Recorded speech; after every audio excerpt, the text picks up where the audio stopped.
Manon et Victor Plane, on est frères et sœurs et donc on a repris le domaine de nos parents il y a quelques années. Le moulin Saint-Pierre est situé à Mias dans les Pyrénées-Orientales, donc dans le sud de la France. Et on est donc producteur d'huile d'olive et d'amandes. On a sur place, au milieu des oliviers, la boutique du domaine où on accueille en fait les visiteurs pour leur faire part de notre passion. Donc on fait visiter l'oliveraie, on fait visiter le moulin. On est toujours là pour leur expliquer notre fonctionnement, notre façon de travailler, les machines, dans les champs, la culture des oliviers, des amandiers aussi. L'idée c'est de prendre ce que nos parents ont commencé à mettre en place et de le faire évoluer. D'apporter aussi nous quelque chose de nouveau et différent, mais tout en continuant ce qu'eux avaient fait très bien. C'est ça. C'est un domaine familial qui est de 1955. Il a été acquis par le grand-père qui s'appelait Pierre, d'où l'intitulé de Moulin Saint-Pierre, et dont ça fait plusieurs générations. Nous avons successivement cultivé la vigne, puis des arbres fruitiers, et ensuite l'olive depuis maintenant 1997. Ça a été l'année décisive où on a commencé de planter les premiers oliviers afin de les commercialiser. Sur la production d'olives, donc on a 40 hectares. On a 30 hectares d'une première variété qui s'appelle l'Arbequine et 10 hectares d'une seconde variété qu'on a plantée plus récemment qui s'appelle la Koronaiki, qui est une variété d'origine grecque et qui va donner une huile un petit peu plus forte. C'est ça, tout à fait, l'Arbequine, une variété que nos parents avaient plantée il y a à peu près 25 ans et qui donne une huile plutôt douce et légère. Et la Koronaiki, c'est un peu la nouveauté du domaine, notre touche à nous. C'est une variété qui donne une huile un peu plus forte avec un peu plus de caractère, mais qui reste relativement dans les mêmes arômes.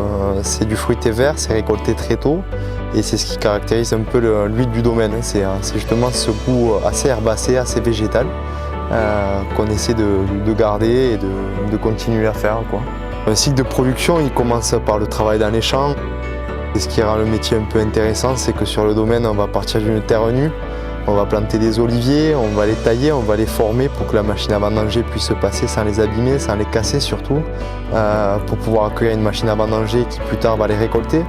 Donc le plus gros du travail pendant l'hiver, ça va être la taille. Ça va durer 5 mois par an, on va tailler tous les oliviers de façon manuelle. Il y a 40 000 oliviers à tailler de façon manuelle, donc au sécateur. Et ça, c'est l'étape importante. C'est ce qui va former l'arbre, ce qui va lui faire aussi sa durée de vie dans le temps. Donc très important, ça va être la taille. Une petite équipe réduite, mais qui permet de tailler tous les arbres, quoi. Après, il va y avoir à surveiller, mais c'est plutôt la nature qui le fait, ça c'est la floraison avec du vent, il faut qu'il fasse du vent.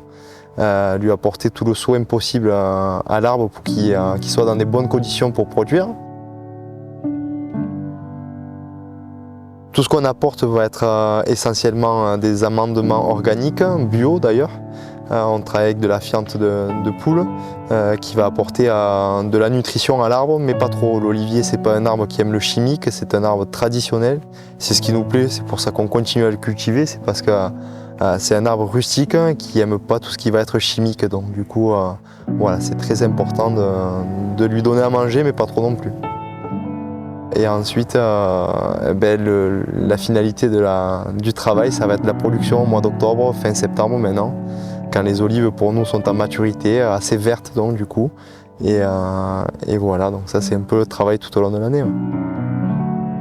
L'idée de récolter avec cette machine, en fait, c'est que ça permet d'avoir une qualité en fait au-dessus, dans la mesure où les olives en fait ne touchent jamais le sol, puisque c'est une machine qui est comme une machine à vendanger, donc qui va faire vibrer les oliviers. Ça va décrocher les olives, qui vont ensuite tomber dans des godets et se déverser dans l'ébène. Donc à aucun moment le fruit ne va toucher le sol. Donc on ne va pas avoir d'olives écrasées, on ne va pas avoir de branches, de cailloux. On a juste le fruit intact qui arrive au moulin. Donc pour la qualité de l'huile, c'est très important. Et surtout, ça nous permet de travailler en continu, dans la mesure où dès qu'on a récolté l'olive, on la passe immédiatement dans le moulin. C'est-à-dire qu'à aucun moment, on va stocker l'olive. Donc comme on ne la stocke pas, elle ne s'oxyde pas. Et derrière, on gagne en qualité. Donc ça, c'est vraiment très important. En maximum 3 heures de temps, on arrive à passer de l'olive sur l'arbre à l'huile dans la cuve.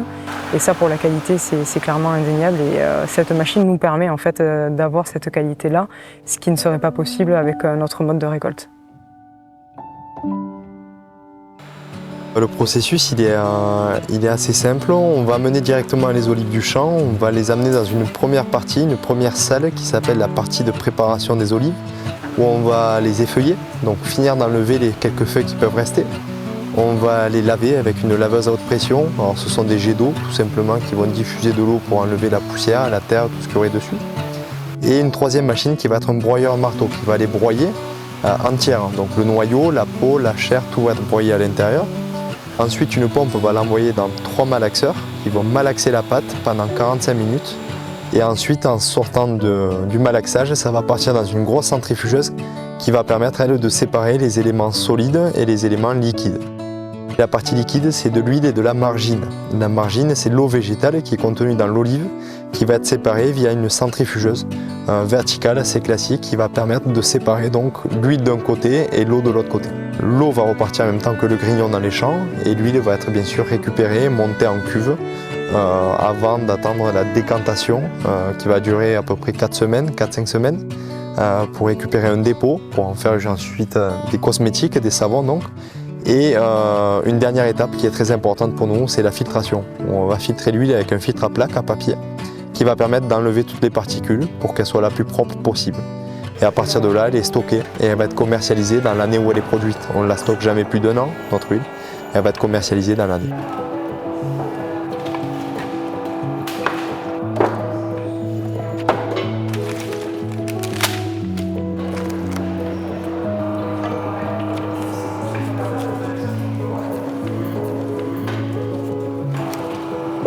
Sur l'huile d'olive, c'est vrai qu'on a une gamme qui est assez complète puisque ça fait quand même quelques années que la gamme a été lancée. Donc on a essayé de l'étoffer un peu, donc on fait aussi de l'huile aromatisée. On a une dizaine d'arômes à peu près, basilic, truffe, ail, donc une gamme qu'on décline au fur et à mesure. On a aussi une gamme épicerie fine un petit peu avec tout ce qui va être tapenade, olives de table, sardines. Des cosmétiques aussi puisque l'huile d'olive, il ne faut pas oublier que c'est très bon aussi pour la santé. Le cœur, etc., mais aussi pour la peau. Donc on a développé une gamme cosmétique qui s'élargit aussi au fur et à mesure du temps. Et sur les amandes, donc comme c'est une production qui reste quand même plus petite que celle des olives, l'idée c'est de... et en plus on a planté donc une variété d'amandes qui est très bonne en tant qu'amandon, donc quand on la croque. Donc l'idée c'est pas forcément d'avoir une gamme énorme, mais vraiment d'avoir des produits qui mettent en valeur l'amande en fait tout simplement. Donc amande nature décortiquée, grillée, salée, caramélisée, voilà. On a décidé de planter avec ma sœur des amandiers parce que tout simplement on recherche des cultures qui étaient ici il y a déjà une centaine d'années. Il faut savoir que le département c'était de la vigne, de l'olive et de l'amande. Donc pour nous ça nous intéressait de se diversifier mais en respectant un peu ce qui se faisait avant. Je veux dire, ça fait partie des cultures méditerranéennes qui sont pour nous importantes à respecter.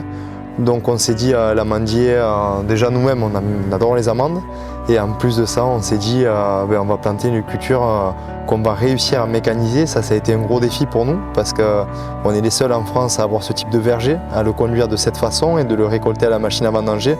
C'était un challenge qu'on avait envie de faire.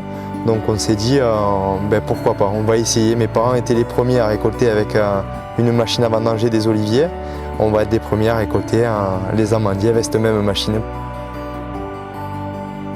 La période importante, ça va être la floraison. On a la chance que contrairement à l'olivier, la floraison de l'amandier peut être aidée grâce à nos chers amis les abeilles. Donc on éparpille des ruches un peu partout sur le domaine pour essayer de favoriser la floraison et d'avoir un maximum de nouaison, ce qui va permettre d'accrocher un maximum de fruits. En plus le côté un peu qu'on respecte, voilà, c'est des arbres qu'on bichonne toute l'année et en plus on y rajoute des auxiliaires, les abeilles qui sont indispensables à l'agriculture.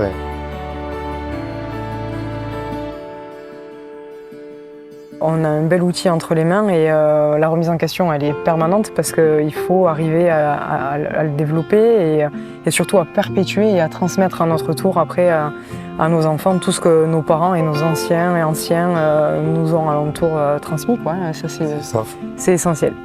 La famille, c'est aussi primordial. On a la chance de les avoir à nos côtés, de travailler avec eux, de vivre avec eux. Donc, je pense que sans passion, c'est comme tout, sans passion, il n'y a rien qui est faisable. Surtout dans l'agriculture où c'est un métier qui est dur. Mon père m'avait dit avoir une médaille d'or c'est bien, garder la médaille d'or chaque année c'est plus dur, tu verras. Donc la remise en question c'est important. Il n'y a jamais d'acquis, c'est toujours une remise en cause permanente. Au-delà d'un métier, c'est une passion. On est très fiers de l'avoir inculqué à nos enfants. Le midi est déjà avec nous, donc ça permet de toujours être en contact, malgré que nous soyons de plus en plus retirés des affaires, on va dire. Nous sommes quand même impliqués, puis intéressés toujours. On n'est pas toute la journée ensemble, du coup le midi c'est le moment sacré. C'est la réunion de famille. C'est la réunion de famille, donc la réunion pour prendre les décisions, mais en fait nous c'est tous les midis, avec nos parents aussi qui sont quand même... Toujours un avis, ouais, qui ont toujours leur avis et leur place bien sûr dans l'entreprise. Très important l'avis des anciens, c'est primordial, surtout dans des cultures, dans l'agriculture. C'est des petits conseils, c'est des aides. Après c'est 40 ans, 50 ans d'expérience qu'il y a derrière, donc faut surtout les écouter. Même si des fois on a envie d'en faire un peu à notre tête et on se rend vite compte qu'il fallait les écouter quand même. L'idée bien sûr c'est de transmettre, on habite sur le domaine, on est tout le temps dans les oliviers, que ce soit au travail ou à l'extérieur. Il y a l'amour de la nature, le matin tu ouvres les volets, voilà quoi. T'as les oiseaux qui chantent, t'as le ruisseau qui coule. Et je pense qu'ils ne peuvent plus partir de ce masque, quoi. Ils font partie, comme nous, on l'a eu. Hein. Et pour nous, je pense, toi comme moi, je pense que c'est ce qui nous apporte le plus de bonheur, quoi. C'est de les voir heureux et de faire vraiment ce qu'ils ont envie de faire, quoi. Que rien n'a été imposé, que tout est venu naturellement. Voilà, c'est pour nous, c'est magnifique, quoi. Réussir à faire ce que nos parents ont fait, ça serait génial. À nous de continuer l'aventure et que les générations se suivent. Oui, et se ressemblent. Et se ressemblent.